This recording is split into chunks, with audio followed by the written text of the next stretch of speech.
So he took her to the room and get rid of the baby. Not her job. Well, Judge Sabrina making a special appearance for that example. You know what? Oh, it's the wrong one. Okay.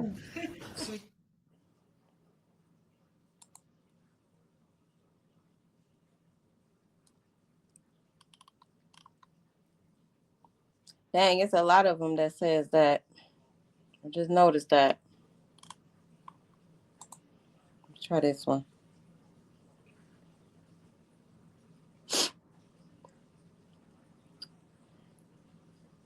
I think this one is it.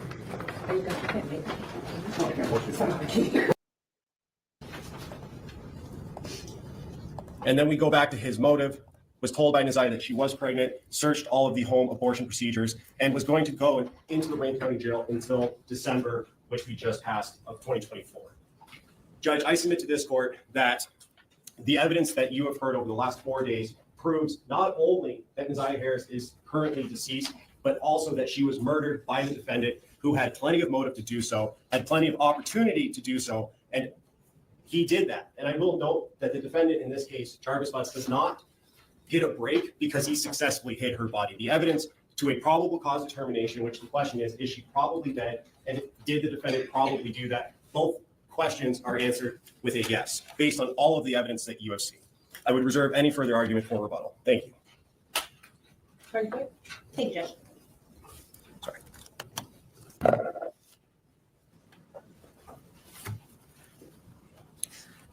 I know how well aware the court is that we have a very serious task here. We've been here for 4 days, and at this point, we have to look critically at what we've heard and what we've seen over the last 4 days and determine if there's enough evidence by a probable cause standard that Mr. Butts committed premeditated first-degree murder. And if you look critically at what the evidence is and the lack of connection between these pieces of alleged evidence, there is not even by probable cause standard. To bind over on premeditated first-degree murder, there has to be sufficient facts or evidence to show by a probable cause standard that each of the elements of premeditated murder in the first degree were committed. First, there's got to be a death. There has to be evidence that the defendant caused the death of the deceased, that some action that he made or did caused that person's death, that there was an intent to kill, that the intent to kill was premeditated, and that it was deliberate. And here there is not enough evidence, even by a probable cause standard, that Jarvis Butts caused the death of Naziyah Harris. There's been no testimony of any eyewitness stating that they saw Jarvis Butts doing any act that could have caused Naziyah Harris's death. There's been no testimony of any eyewitness that they saw Jarvis Butts doing anything in preparation of doing something that could have caused her death. And there's been no admission of Mr. Butts to support that element. There's not probable cause to believe that Mr. Butts had an intent to kill Naziyah Harris, nor that he premeditated her death. There's no evidence of any threats made by Mr. Butts to Naziyah. There's no evidence of any threats made to a third party that he was going to do something or that he had a problem that he had to take care of. The issue or the statement was he had a legal matter. And Ms. Davis testified that she was aware of an issue that he had in Clinton Township and that she was the one that was driving him around to court. There's no testimony that he took any specific action in a deliberation to kill her or that in killing her. There's Google searches about legal ways to abort a child, not how to kill somebody or dispose of a body. There's no evidence that he did anything related to the Google searches. There's no receipts of purchases or anything like that. And these text messages were 2 weeks after they were, I believe, December 9th and 10th, which was, I believe, 2 weeks or 13 days from 11/27/23, which is the text message about gym class. And then there's this kind of cryptic text message in between that says it healed. We don't know what that means, but we don't know what Mr. Butts took that to mean. It doesn't necessarily mean that he believed she was pregnant. There's no evidence of a pregnancy. We have medical records until, I believe it's October of 2023, that don't indicate a pregnancy, that she had been to the doctor in September when she originally texts or messages Mr. Butts and says she thinks that she's pregnant. There's no evidence of a pregnancy. She went to the doctor. We heard from both her guardian, her grandmother, and her aunt, Shannon Harris, who lived with her. No testimony from either of them that they suspected that she was pregnant, that there was any medical issues that they had to take care of because that would have caused them to think that she was pregnant. There was an insinuation, well, was she wearing baggy clothing? Was she wearing bigger clothing? There was no testimony that they had to go out and buy new clothes for her because her clothes didn't fit, or that she started wearing baggy clothing. She was wearing denim pants on the day that she disappeared. And there's no testimony that those were not pants that they had recently bought because she didn't fit into the clothing that she previously had. There's no evidence of any kind of plan. There's no messaging between Mr. Butts and Ms. Harris that indicates an escalation of animosity between the two of them. In fact, he essentially kind of starts to disengage. And so there's no written evidence that he had any kind of plan or any animosity toward her at that point. Our submission would be that he understood at that point that she wasn't pregnant and was disengaging. Let's talk about what we did see. So we know that Naziyah got on her school bus around 2:45 on the 9th. She got off the bus a few minutes later, and then she was seen walking up Bedford. She was wearing at that point light color blue jeans, a black hoodie, and then a colorful coat with fur around the hood. There's some insinuation that somehow there was a plan that she would meet up with Mr. Butts, but the testimony of Mr. Wright was that they were driving around that afternoon back and forth to various auto parts stores, and I believe that they in fact had to go back to one kind of unplanned because they either missed something or there was an issue. And so to say that somehow Mr. Butts would have known that she would have been on that street at that specific time and that they would have been there at that specific time is quite a leap, considering they didn't know where they were going to be when, because they were doing all this driving around back and forth to various stores. Witnesses put Naziyah at Mr. Butts' auto shop later that afternoon, and then in Ypsilanti with Mr. Butts and Cordell Wright, and Mr. Wright puts her back at the shop later that evening. But then we hear from Sergeant O'Rourke, who did all the cell phone mapping, that at 9 p.m., Mr. Butts was actually at 13662 Wilshire, which is his home, where Angel Leonard lives and where they have kids. So did Naziyah go back with him to that house? And then at 9:30 is when he checks into the Park Crest Motel. Now, we don't know who was with him there, but DNA, they took clippings of various things. They swatched the shower drain, and there's no evidence that she was ever in that room.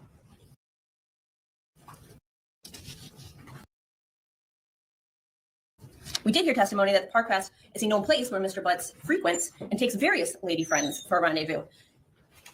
It's much more possible and plausible that he took one of his lady friends there, than somebody who he was going to kill, right? He's going to a place where they know him. He's a frequent flyer there. And is he going to take somebody there where he would later, before he was going to kill them? That makes no sense.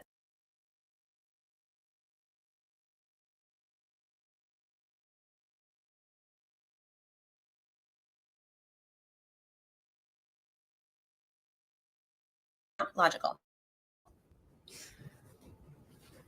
We heard then that after Mr. Butts left the Park Crest Motel, he went to 4 Alexandrine, which is Midtown, so kind of across town, and that's where his other girlfriend, Najeen Rushing, lives. So did he take Naziyah with him there to see Miss Rushing?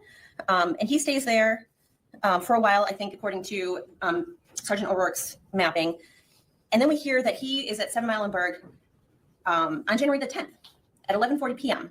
for over an hour. That's almost 24 hours from when he initially, it's beyond 24 hours from when he initially is with Naziyah, or when he's last with Naziyah.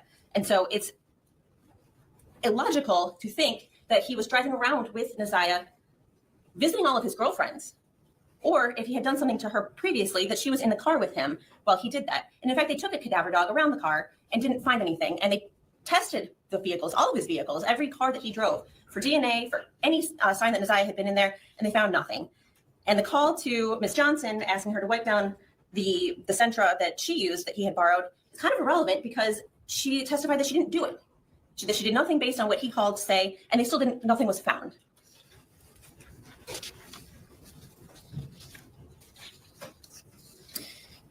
We heard about a pink jumpsuit that was found. We didn't hear any testimony that anybody saw Naziyah wearing this pink jumpsuit. She's not seen wearing it in any video. I don't believe that anybody even identified it as being hers. I don't believe there was any testimony from either Ned Harris or Shannon Harris stating, yes, we recognize that pink jumpsuit. That's something that Naziyah wears. When did she have it? There was one blood stain on that jumpsuit. And the testimony from the forensic analyst, Rion Green, was that it was such a small stain that she was afraid she would consume it if she did additional testing. She tested it once and couldn't do any follow-up testing or confirmatory testing because she was afraid they were going to consume the sample. There was also no statistically significant support for finding Mr. Butts' DNA on that stain sample from the pink jumpsuit. And there was no statistically significant probability that his DNA was on the jumpsuit at all, that he had had any contact with the jumpsuit. And they took a lot of swabs of that jumpsuit. I believe the number was that forensic analyst Anderson testified to, that it was 24 trillion times more likely to have originated from 2 unrelated unknown contributors than Jarvis Butts. And we heard about the black hoodie. And that black hoodie was significantly more weathered than the pink jumpsuit. We heard about that from the Border Patrol agent Barnes and other folks that came into contact with that sweatshirt, that it looked like it had been out in the weather much longer. And we don't have an explanation for that, but those appear to be tears in the top of the hood. They don't appear to be stab wounds, and they certainly don't appear to be bullet holes. There's weak support for conclusion that Mr. Butts was a contributor to the stain on the swabs of the black hoodie. The only real support for any DNA on the black hoodie was on the non-stained part. And there's testimony that Ms. Harris was wearing that hoodie on the night that she was in Mr. Butts' Escalade when he and Mr. Wright picked her up after seeing her walking down Harper, that they were in the car driving in up to Ypsilanti. And so the possibility that his DNA got on this non-stained part of the black hoodie is not evidence of premeditated murder in the context of all of the ways that we heard somebody's DNA can get on a piece of clothing.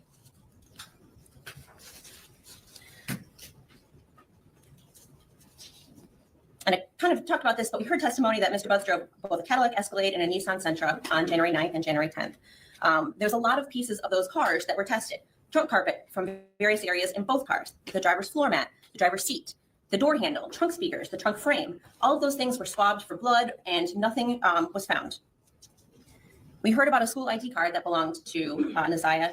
We heard Valerie Smith testify that she noticed it at some point in February, maybe a month or so after Naziyah was last seen, and that she decided to pick it up 2.5 weeks after she first spotted it. But she was pretty clear that she only noticed it about 2 weeks before, but that she looked at it every single day. Seemingly, if it had been there before then, she would have noticed it. When did it get there? We don't know. There was no evidence. There's no testimony as to that. And there was no other evidence found in the 7 Mile and Greenfield area, and there's no evidence that Mr. Butts was there. We talked a little bit about the medical records, but all they tell us is that Naziyah Harris didn't have a life-threatening condition as of October 24th. They don't tell us anything about her physical condition between the 24th and the 9th, and they don't tell us that she was pregnant.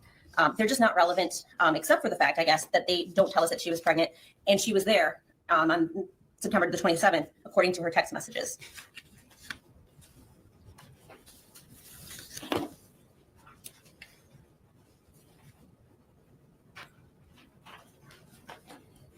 What we haven't heard in the last 3 to 4 days is anything about a murder weapon. We've heard that they collected guns, but we don't know if any of them actually operated, and they tested them for DNA, and there was nothing found. When did those guns get taken from a house? When did they get put back, if any of them had been used? And I mean, we just simply don't have any evidence as to whether they were even touched by Mr. Butts. But certainly there was no DNA from Ms. Harris on them. And if one was to use a gun to bludgeon somebody enough where they break the skin and bleed, there's going to be DNA on that gun. If somebody is shot at close range by a gun, there's likely to be DNA on that gun. They found no DNA on a gun. There was initially testimony about all these knives that were found. And then when Mr. Riggins did a little bit of digging, well, one of them was a butter knife. One of them was rusted and under a seat and looked like it had been there forever. There's only one knife that they were actually interested in. They sent it for testing and there was nothing on it. And we know that they can test for blood even if something has been wiped clean, because they do that. And in fact, they did that in this case. And they found no blood on anything that the prosecution is positing could have been a murder weapon. Motive is not an element of premeditated homicide. There's evidence that Mr. Butts and Naziyah had a sexual relationship. And we are, at this point, not contesting the bind over on those counts. That would explain why Mr. Butts would not want to be honest about why he was with Naziyah Harris. That would be enough to make somebody want to lie about their whereabouts or their connection to somebody. There's no evidence that it went any further than that for him. No evidence that he had been confronted by anybody about a sexual assault. No evidence that he was being threatened by Naziyah to expose him or get him in trouble if he didn't do something that she wanted him to do. By the time January 9th rolled around, they weren't really speaking that much. She was, in those text messages that we heard, getting frustrated with him for ignoring her. But never once did she say, well, if you don't talk to me, I'm going to tell everybody what we've been doing. And so there's a complete lack of any motive for him to respond in that way. And I would point the court to a case called People v. Fisher, and it's 193 Mishap 284. It's a 1992 case. I've got copies. Got it. This court one. And I point the court to this case because it's a case where homicide was charged and no body was found. A woman named Joyce Fisher was killed, and I believe it was 8 years after her death, her husband was charged. He was convicted, and ultimately the appellate court reversed the conviction because the evidence was insufficient to submit the case to a jury. And so that was the error. And kind of the facts briefly are that Mr. and Mrs. Fisher were in the process of divorcing. It was a pretty contentious relationship. There had been lots of reports that he had been physically abusive to her. And she had even testified that he had threatened to kill her in mid-January of 1978, approximately 3 months before she disappeared. In April of 1978, apparently they were out together, they had lunch, and he was the last person to see her. After that, she disappeared. Now, there was no substantial testimony in that trial regarding her reliability, her long or short-term plans, that she had children, that she was devoted to them, and that she wouldn't have had any reason to run away or leave. And so that gave rise to an inference that she was deceased.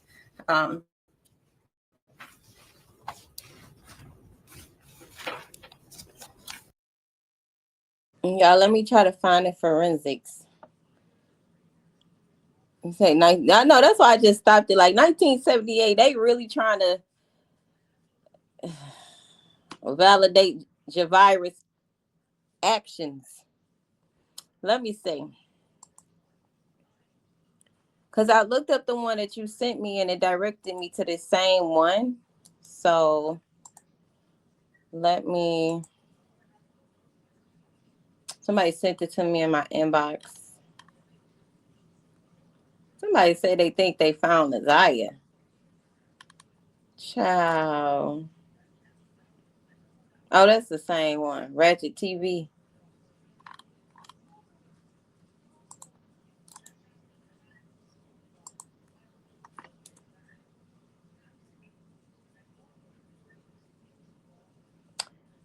They found it on her clothes. Well, the clothes that they found.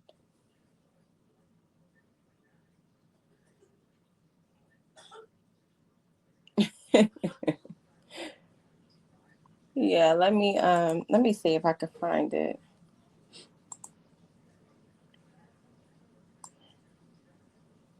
Go to straight to that one. It's just so much. Gotta go through these videos and